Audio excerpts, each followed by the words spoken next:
Hello প্রিয় দর্শক, আজকে আমরা লসাগু এবং গসাগু এবং পরবর্তীতে আরও কিছু জিনিস রয়েছে সেই জিনিসগুলো দেখব। এর মধ্যে রয়েছে রাশির তুলনা, ঊর্ধ্বক্রম, অধক্রম, এই সমস্ত জিনিসগুলো আমরা দেখব। তো এর পূর্বে আমরা আরও কিছু ভিডিও করেছিলাম এই আসাম স্পেশাল টেট নিয়ে। সেই ভিডিওগুলোর লিঙ্ক আমি এখানে আই বাটনে দিয়ে দিয়েছি, সেখানে গিয়ে দেখতে পারবেন। তাহলে আজকে ক্লাসটি আরম্ভ করি। তো আজকে আমরা সর্বপ্রথম লসাগু দিয়ে আরম্ভ করব। তাহলে লসাগুটিকে আগে এটি দেখি।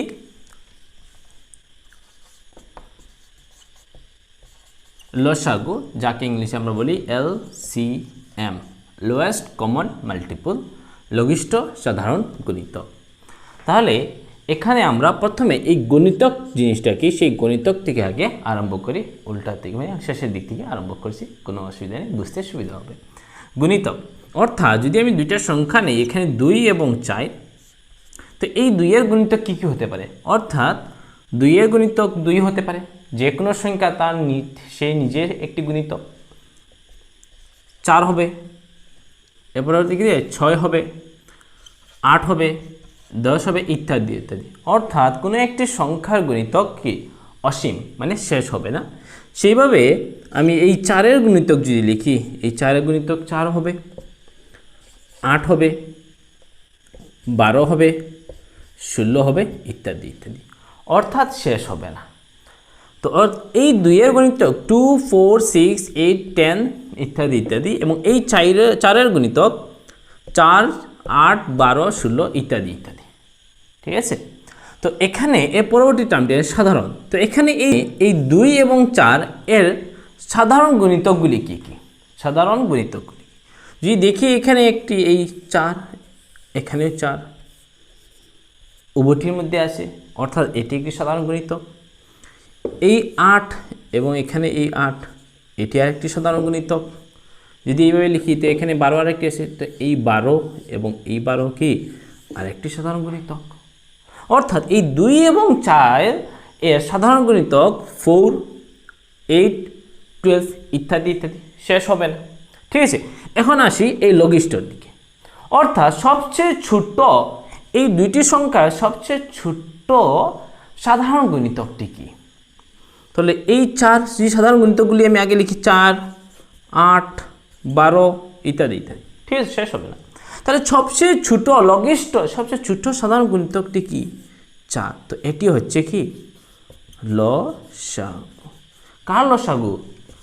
2 এবং 4-এর লসাগু। 2 এবং 4-এর লসাগু। তো এটি হচ্ছে লসাগু। অর্থাৎ লসাগু বার করতে হলে দুটি সংখ্যা লাগবে, বা 3টি বা 4টি। অর্থাৎ 2 বা 2-এর একাধিক সংখ্যা থাকে, তখন আমরা লসাগু নির্ণয় করতে পারি। তো এখানে এই 2 এবং 4-এর লসাগু কত? এই 2 এবং 4-এর লসাগু হচ্ছে 4। তো এই লসাগু কীভাবে বার করি তার একটি প্রক্রিয়া আছে, এটি আমরা এখন বিস্তারিতভাবে বুঝেছি। সেই প্রক্রিয়াটি এখন আমরা দেখি।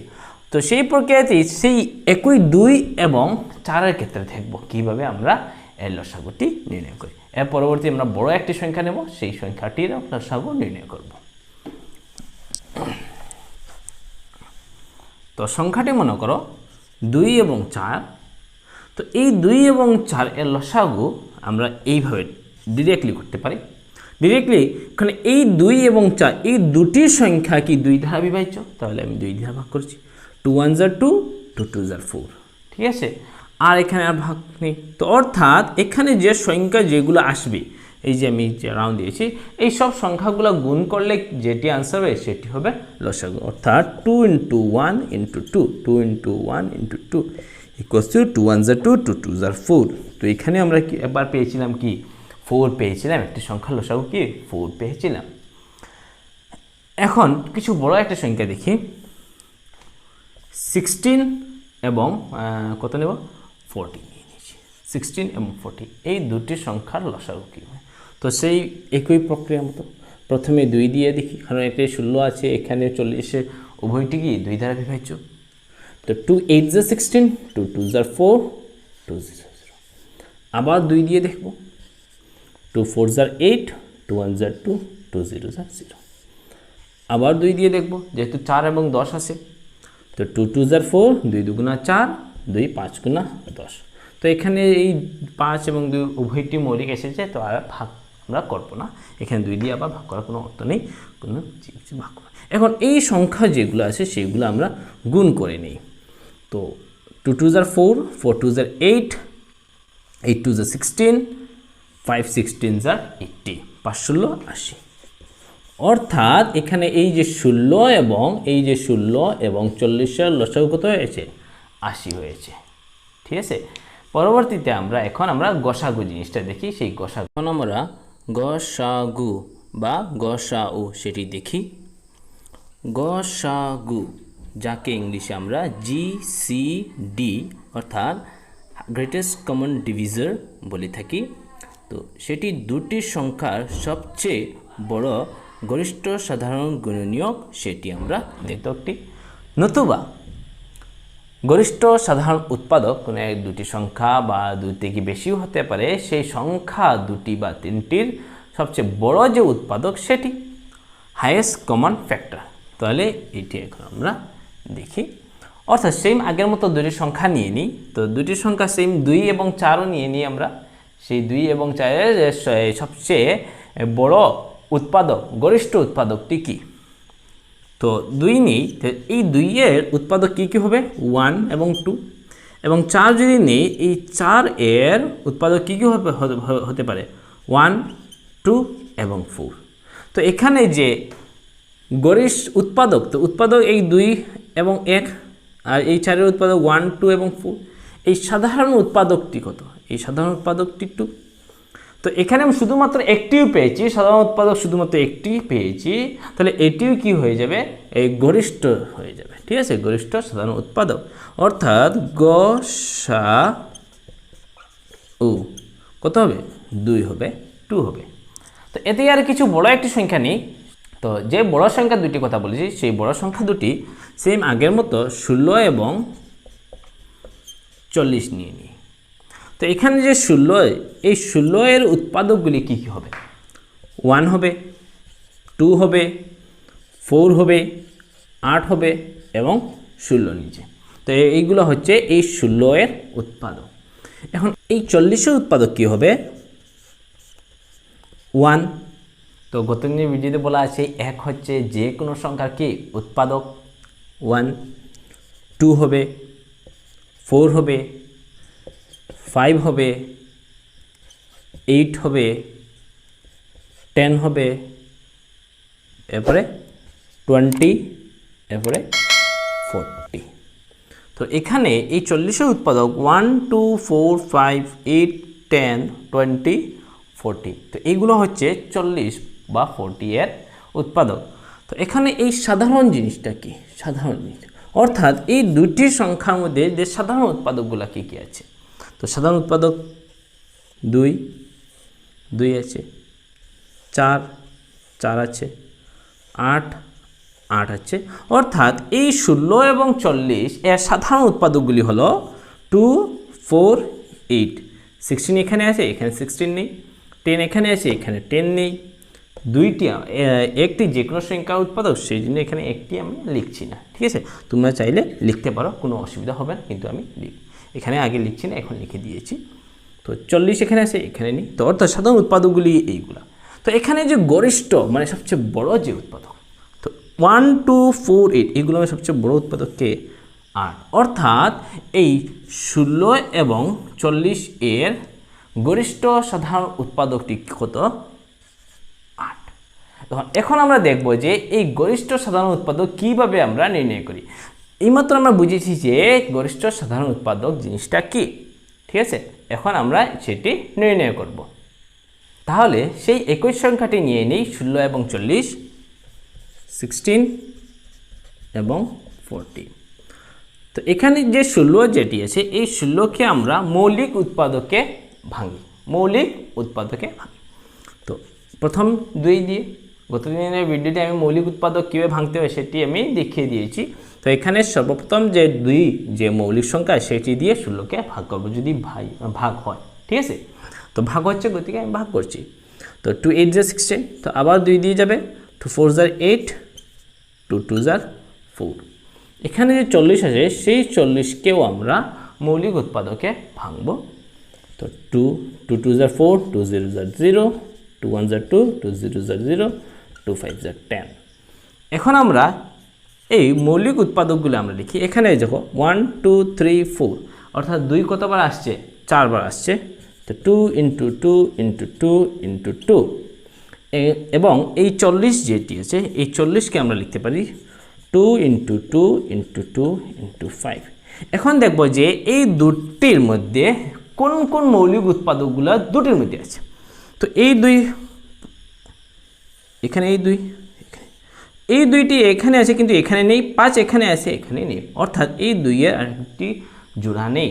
ঠিক আছে, তাহলে এই 2 আমি একবার নেব, এই 2 আমি একবার নেব, এই 2 একবার নেব, অর্থাৎ এই 16 এবং 40 এর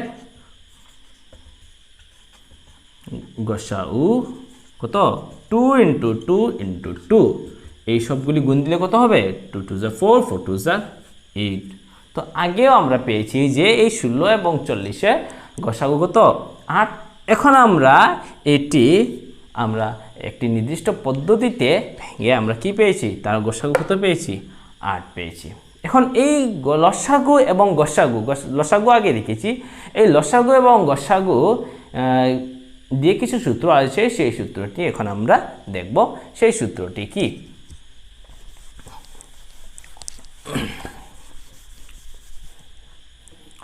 যে কোনো দুইটি সংখ্যার লসাগু, দুইটি সংখ্যার, তিনটির ক্ষেত্রে বলছেন দুটি সংখ্যার লসাগু এবং গসাগুর পূরণফল যেটি, অর্থাৎ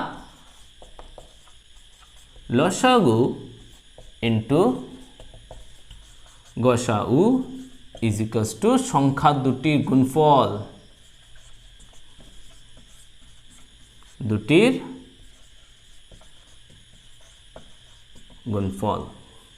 ঠিক আছে, এই লসাগু এবং গসাগু যদি আমরা পূরণ করে দিই দুটি সংখ্যার ক্ষেত্রে, এই দুইটি সংখ্যার লসাগু এবং গসাগুর পূরণফল যেটি হবে সেটি হচ্ছে সংখ্যা দুটির গুণফল। যে সংখ্যা দুটির কথা বলেছি সেই সংখ্যা দুটির গুণফল হবে। সেটি দিয়ে এখন আমরা কিছু অঙ্ক আছে সেই অঙ্কগুলা করব। এখন দেখো, যদি কোনো একটি সংখ্যা বা দুইটি সংখ্যার যে আমরা লসাগু বলছি, যে সংখ্যা দুটি যদি মৌলিক হয়, সাপোজ এক্সাম্পল হিসেবে আমি বলি 2 এবং 5, এই সংখ্যা দুটি কি? মৌলিক। এই সংখ্যা দুটি যদি মৌলিক হয় এদের লসাগুটি কি হবে? লসাগু বা লসাগু কত হবে? অর্থাৎ সংখ্যা দুটির পূরণফল, এই দুইটি যদি আমি পূরণ করে দিই, গুণ করে দিই, তাহলে কি হয়ে যাবে? লসাগু বের হয়ে যাবে।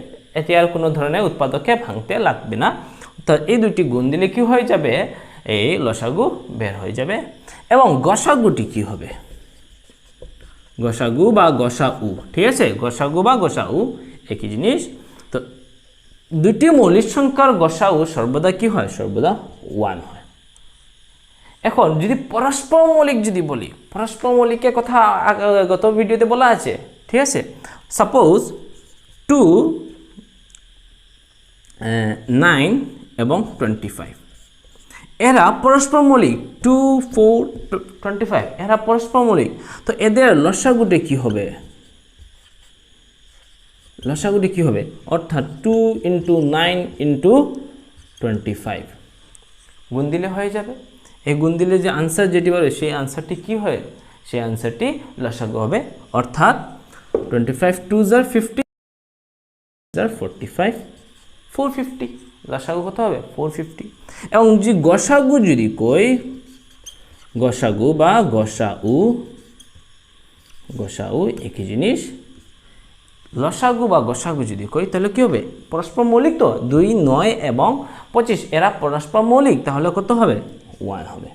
কোনো ধরনের অঙ্ক করা প্রয়োজন নেই। যখনই দেখব 2 বা ততোধিক সংখ্যাগুলি পরস্পর মৌলিক, মৌলিক হলেও সেম একই নিয়ম, আর পরস্পর মৌলিক হলে একই নিয়ম। যে পরস্পর মৌলিক যদি হয় তো লসাগু হবে সংখ্যাগুলির পূরণফল বা গুণফল, এবং গসাগু হবে সর্বদা 1, অর্থাৎ সংখ্যাগুলি মৌলিক বা পরস্পর মৌলিক হয়। এখন এই সূত্র দিয়ে আমরা কিছু একটি অঙ্ক আমরা করি।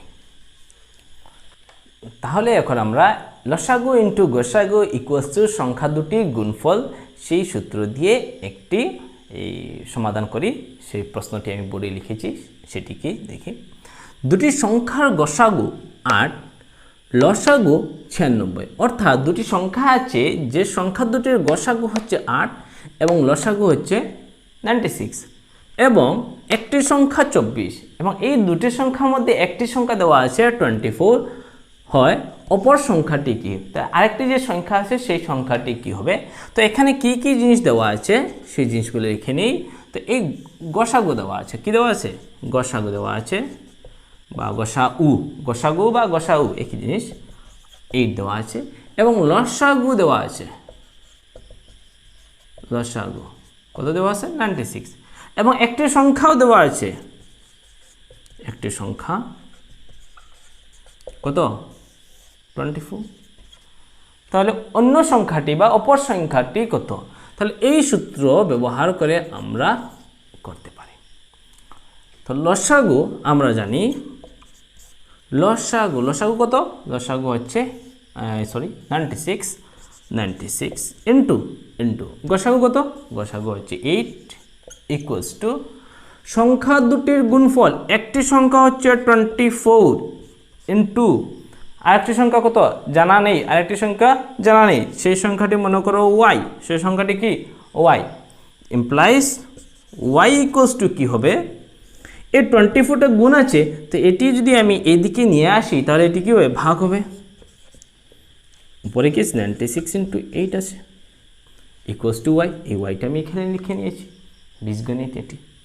তো 24 1 are 24, 24 4 are 96, 24 4 are 96, 4 8 are কত? 32। তাহলে অপর সংখ্যাটি কত? 32। অপর সংখ্যাটি কত? 32। এটি হচ্ছে আমাদের আনসার। তো এইভাবে যদি দুটি সংখ্যা যদি দেওয়া থাকে, দুটি সংখ্যা দেওয়া আছে এবং লসাগু এবং গসাগুতে যে কোনো যদি একটি দেওয়া থাকে, তখনও আমরা কি করতে পারি? যেটি দেওয়া নাই সেটি আমরা নির্ণয় করতে পারি। তো সেই রকম আরেকটি প্রশ্ন আমরা এখন দেখি। তাহলে এখন আমরা এই লসাগু ইন্টু গসাগু ইজিক্যাল টু সংখ্যা দুটির গুণফল দিয়ে আরেকটি প্রশ্ন করি। সেই প্রশ্নটি কি আমি পড়ছি। 306 অর্থাৎ 306 এবং 657 এর গসাগু দেওয়া আছে, গসাগু 9 হলে লসাগু নির্ণয় করো। অর্থাৎ সংখ্যা দুটি দেওয়া আছে এবং গসাগু দেওয়া আছে, তাহলে লসাগু কত হবে সেটি আমরা নির্ণয় করব। তো একই সূত্র, লসাগু ইন্টু গসাগু ইকুয়ালস টু কি? সংখ্যা দুটির গুণফল। তো লসাগুটা কি জানা নেই, উই নো, ডাইরেক্ট লিখে নিচ্ছি। লসাগু কত আমার জানা নেই, এই গসাগুটা জানা আছে, গসাগু কত? গসাগু 9। সংখ্যা দুটির গুণফল, সংখ্যা দুটি কি? 306 ইন্টু 657 implies গসাগু ইকুয়ালস টু এই 9টি কি হয়ে যায়? ভাগ হয়ে চলে যাবে। 306 ইন্টু 657/9। এখন এই 9 দিয়ে 306কে আমরা কাটি, 9 1s are 9, 9 3s are 27, 3 into 6 36, 9 4s are 36, 34 into 657। তো 34 এবং 657 যদি গুণ দেই তাহলে কত হবে? 22,338। ঠিক আছে, তো এটি হচ্ছে এই 306 এবং 657 এর লসাগু 22,338। এখন আমরা রাশির তুলনা দেখব। সেই রাশির তুলনাটি কি? তো যে কোনো রাশি তুলনা করার সময় আমরা তিনটি চিহ্ন ব্যবহার করি। সেই তিনটি চিহ্নগুলা কি কি? একটি হচ্ছে গ্রেটার দেন, এটিকে আমরা গ্রেটার দেন হিসেবে পড়ি। আরেকটি লেস দেন এবং এটি হচ্ছে ইকুয়ালস অর্থাৎ সমান চিহ্ন। এই তিনটি চিহ্ন ব্যবহার করি এবং এই চিহ্নগুলো আমরা ব্যবহার করি কোনো একটি সংখ্যাকে অর্ধক্রমে নতুবা ঊর্ধ্বক্রমে আমরা সাজাই। তাহলে সর্বপ্রথম এই রাশির তুলনা আমরা কি করে করি সেটি আমরা এখন দেখি। মনে করো তোমাকে দুটি শূন্য দেওয়া আছে, দুটি সংখ্যা দেওয়া আছে 2/5 এবং 2/3। এই দুটি সংখ্যার মধ্যে কোনটি বড় এবং কোনটি ছোট হবে সেটি বার করার জন্য বলেছে। যদি এইরকম যদি বলে থাকে, সর্বপ্রথম এই যে সংখ্যা দুটি আছে, এই ভগ্নাংশ দুটি আছে, সেই ভগ্নাংশ দুটির যে হর, সেই হরকে আমরা সমান করে নিই। সে হরকে কি করে নেই, সমান করে নেই। অর্থাৎ এখানে যে হর আছে এই হর দুটির আমরা লসাগু নিই। সমান যদি করতে হয় তাহলে কি নিব, সেই সংখ্যা দুটির লসাগু নিব। তো এখানে যদি আমি করি 5 এবং 3 এর লসাগু, হর সমান করতে গেলে কি করতে হবে, লসাগু নিতে হবে। তো 5 এবং 3 এর লসাগু কত হবে, 15 যেহেতু 5 এবং 3 পরস্পর কি, পরস্পর মৌলিক সংখ্যা। এখন আমরা 2/5 ইকুয়ালস টু 2/5, এই 5-এর সাথে কত গুণ দিলে 15 হবে, 3 গুণ দিলে কি হবে, 15 হবে। তো যেহেতু নিচে হরে আমি 3 গুণ দিয়ে দিয়েছি, তাহলে লবে কি করতে হবে, 3 গুণ দিতে হবে। তো হরে কি হয়, 5 3 = 15 হয়ে যায়, আর উপরে হরে কি, হরে 5 3 = 15, এই হরে কি হয়, 5 3 = 15 হয়ে যায়, এবং লবে কি হবে, 2 3 = 6। সেই একইভাবে এই সংখ্যাটিরও আমরা হরকে কি করব, সমান করব। 2/3 ইকুয়ালস টু 2/3 ইন্টু এই 3-এর সাথে কত গুণ দিলে 15 হবে, 5 গুণ দিলে। তো যেহেতু আমি নিচে বা হরে 5 গুণ দিয়েছি, তাহলে লবে কি করতে হবে, 5 গুণ দিতে হবে। 5 3 = 15, 5 2 = 10। এখন যখন এই হরটা সমান হয়ে গেছে, তখন আমরা দেখব যে ভগ্নাংশটির লব বড়, সেই ভগ্নাংশটির মানও কি হবে, বড় হবে। তো এখানে দেখো হর সমান আছে কিন্তু লব সমান নেই, এখানে 6 আর এখানে 10। তাহলে বলতে পারি এই 10/15 ইজ গ্রেটার, এটি বড়, ইজ গ্রেটার দেন 6/15। তো এই 10/15 এর মানটি কি, 2/3, অর্থাৎ 2/3 ইজ গ্রেটার দেন 6/15। 6/15 কত, 2/5। তো এইটি হচ্ছে আমরা রাশি কিভাবে তুলনা করতে পারি। তো এই রাশির তুলনা করার সময় যদি আমি ঊর্ধ্বক্রমে অথবা অধক্রমে যদি সাজাই, 2টি হোক বা 3টি হোক বা 4টি সংখ্যা, তাহলে এই প্রতিটির ক্ষেত্রে আমরা কি করি, এর হরটাকে আমরা কি সমান করি। যদি হরটা যদি সমান হয়ে যায়, তখন কি হয়ে যায়, আমরা কোনটি বড় কোনটি ছোট নির্ণয় করা একবারে কি হয়ে যায়, সহজ হয়ে যায়। তাহলে এখন আমরা অধক্রম এবং ঊর্ধ্বক্রম জিনিসটা আমরা এখন দেখব। তো ঊর্ধ্বক্রম মানে কি, ঊর্ধ্বক্রম হচ্ছে যখন কোনো একটি সংখ্যা ছোট থেকে বড়র দিকে যায়। অর্থাৎ যদি আমি এখানে একটি সিকোয়েন্স বা একটি সংখ্যাগুলি লিখি 2 1 6 10 5 4 3, এইভাবে আমি সংখ্যাটি লিখেছি, যেটি খুবই উল্টাপাল্টা আছে, কোনো সিকোয়েন্সে নেই, ঠিক আছে। তো এই সংখ্যাকে যদি আমি ঊর্ধ্বক্রমে যদি সাজাই, ঊর্ধ্বক্রমে যদি সাজাই, তখন সর্বপ্রথমটিকে সবচেয়ে ছোট সংখ্যাতে সবচেয়ে আগে আসবে, অর্থাৎ 1, মানে আমি ছোটোর দিকে বড় দিকে যাচ্ছি ঊর্ধ্বক্রমে। এর পরবর্তী দিকে 2 হবে, <2, এই চিহ্নটা আমরা ব্যবহার করি। 1 <2 and 2টি কত, 3। এর পরবর্তী দিকে আসবে <4, এরপরে <5, এরপরে <6, এরপরে <10। তো এটি হচ্ছে অর্ধক্রমে। এখন যে আরেকটি এইরকম রাশি যদি থাকে 5 3 6 10 15, এই রাশিকে যদি আমি বলি অধক্রমে যদি সাজান, অধক্রমে, ঠিক আছে, অধক্রমে অর্থাৎ বড় থেকে ছোট দিক, বড় থেকে ক্রমান্বয়ে ছোট ছোট হয়ে যাবে। তাহলে সবচেয়ে প্রথমে আমি কি লিখবো, এই সবচেয়ে বড় সংখ্যাটি লিখব 10। এটি আমি অধক্রমে সাজিয়েছি, অধক্রমে, তাহলে চিহ্নটি হবে গ্রেটার দেন 10, সরি এখানে 10 না 15 আছে, তো 15 গ্রেটার দেন কত হবে, 10 হবে। এর পরবর্তীতে কী হবে, এই 6 হবে। এর পরবর্তীতে কী হবে, 5 হবে। এর পরবর্তীতে কী হবে, 3 হবে। অর্থাৎ অধক্রমের সময় আমরা 15 গ্রেটার দেন 10, অর্থাৎ এই গ্রেটার দেন চিহ্নটি ব্যবহার করেছি, এবং ঊর্ধ্বক্রমের সময় আমরা এই লেস দেন চিহ্নটি আমরা ব্যবহার করেছি। তো এইভাবে আমরা এখন কোনো একটি ভগ্নাংশ, 2টি বা 3টি বা 4টি ভগ্নাংশ আমরা কিভাবে এই অর্ধক্রমে নতুবা অধক্রমে যখন সাজাই, সেটি আমরা কীভাবে সাজাই সেটি এখন আমরা দেখব। কোয়েশ্চেনটি আমি বোর্ডে লিখেছি, সেই প্রশ্নটি কি 2/5, 3/4, 1/2 এবং 3/5। তো এই সংখ্যাগুলোকে আমরা ঊর্ধ্বক্রমে এবং অধক্রমে দুটিতে আমরা এখন সাজাবো। তো সর্বপ্রথম কাজটি কি? সর্বপ্রথম কাজটি হচ্ছে এখানে যে হর আছে, যে সংখ্যা চারটি দেওয়া আছে, এই চারটি সংখ্যার হরগুলির কি বার করবো? লসাগু বার করবো। ঠিক আছে, তো 5, 4, 2 এবং 5 এর লসাগু। তো লসাগু কত হবে? আপনারা খাতা পার করে বের করে রাখবেন। আমি আগে নিয়মটি দেখিয়ে দিয়েছি কিভাবে লসাগু বার করতে হয়। তো এখানে এই সংখ্যাগুলো দেখেই বুঝতে পারছি যে এখানে লসাগু কত হবে? লসাগু 20 হবে। তো সেম আগের মতো, তো 2/5, তো এখানে এই 5-এর সাথে কত গুণ দিলে 20 হবে? 4। তো উপরে কি করব? 4 দেব, 4 2 are 8, আর এখানে 20। সেই একইভাবে 3/4, তো 4-এর সাথে কত গুণ দিলে 20 হবে? 5 গুণ দিলে। তো উপরে আমি কি করব? 5 গুণ দেব, 4 5 are 20, 3 5 are 15। সেই একইভাবে 1/2, তো 1/2 এখানে 10 হবে, এখানেও 10 হবে, 10/20। 3/5, তো এখানে আমি লিখতে পারি 3/5 × 4 × 4, অর্থাৎ 3 4 are 12, আর এখানে 20।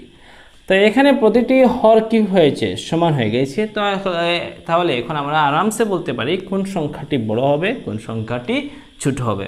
তো সবচেয়ে বড় সংখ্যাটি কি? 8, 15, 10, 12, তাহলে এটি সবচেয়ে বড় সংখ্যা। 15/20, অর্থাৎ 3/4, এটি সবচেয়ে বড়। এটি আমি অধক্রমে লিখছি। কোন সিরিয়াল লিখছি? অধক্রমে। সবচেয়ে বড়টি আগে লিখেছি। এর পরবর্তীতে কি হবে? 12/20, এর পরবর্তীতে 10/20, এর পরবর্তীতে 8/20। দ্যাট ইজ, অর্থাৎ এই 15/20 মান কত লিখতে পারি? 3/4। 3/4 গ্রেটার দেন 12/20। 12/20 এর পরিবর্তে 3/5 লিখতে পারি। 3/5 গ্রেটার দেন 10/20, এর পরিবর্তে 1/2 লিখতে পারি। 1/2 গ্রেটার দেন 2/5। 2/5। তো এটি আমরা লিখেছি অধক্রমে। কোন ক্রমে? অধক্রমে লিখেছি। এটি আমরা অধক্রমে লিখেছি। তো সেইভাবে ঊর্ধ্বক্রমে যদি লিখতে হয়, সবচেয়ে ছোটটি আগে লিখব এবং সবচেয়ে বড়টি পরবর্তীতে, তারপরে লাস্টে লিখব। অর্থাৎ ক্রমান্বয়ে একটি থেকে আরেকটি বড় লিখব। অর্থাৎ যদি আমি কোনো ভগ্নাংশগুলি যদি হর সমান করে দেই, তাহলে আমি এই লবটি দেখে বলতে পারবো যে এই সংখ্যাগুলি কি বড় হবে, এই সংখ্যাগুলি ছোট হবে। সেই একইভাবে যদি লব সমান থাকে, কি সমান থাকে? যদি লব সমান থাকে, তখন সেই সংখ্যাগুলি হর সমান না করে আমরা কিভাবে বলতে পারি সেটি এখন আমরা দেখি। এক্সাম্পল হিসাবে ধরে নাও 5/2, 5/3, 5/4। তো এখানে যে তিনটি সংখ্যা লিখেছি, এই তিনটি সংখ্যার হর সমান না, কিন্তু লব সমান। তাহলে এই সংখ্যাগুলি ঊর্ধ্বক্রমে বা অর্ধক্রমে সেটি হর সমান না করেই আমরা বলতে পারবো। কিভাবে? যে সংখ্যাটির হর সবচেয়ে ছোট হবে, সেই সংখ্যাটি সবচেয়ে বড় হবে। এই তিনটির মধ্যে কোন সংখ্যাটি হর সবচেয়ে ছোট? এই সংখ্যাটির হর সবচেয়ে ছোট, অর্থাৎ এই সংখ্যাটি সবচেয়ে বড়। গ্রেটার দেন, সবচেয়ে ছোট হবে। এর পরবর্তী কি? 5/3, এর পরবর্তীটি হবে 5/4। সেম আরেকটি করি। যদি এখানে আমি লিখি 7/2, 7/6, 7/4, 7/5।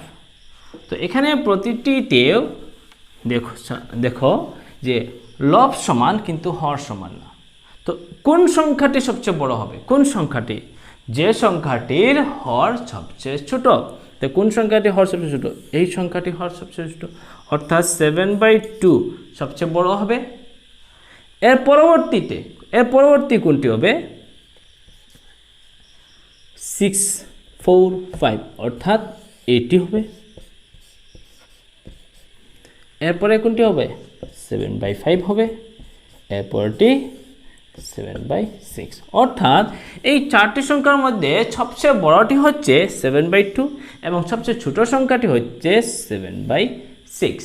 তো এইভাবে আমরা এই ঊর্ধ্বক্রমে নতুবা অধক্রমে আমরা এই যে কোনো সংখ্যাগুলিকে আমরা সাজাতে পারি। আগামী ভিডিওতে আমরা দেখব যে কোনো সংখ্যার গড় কিভাবে হয়। এই গড় নিয়ে আমরা কিছু খেলা করব।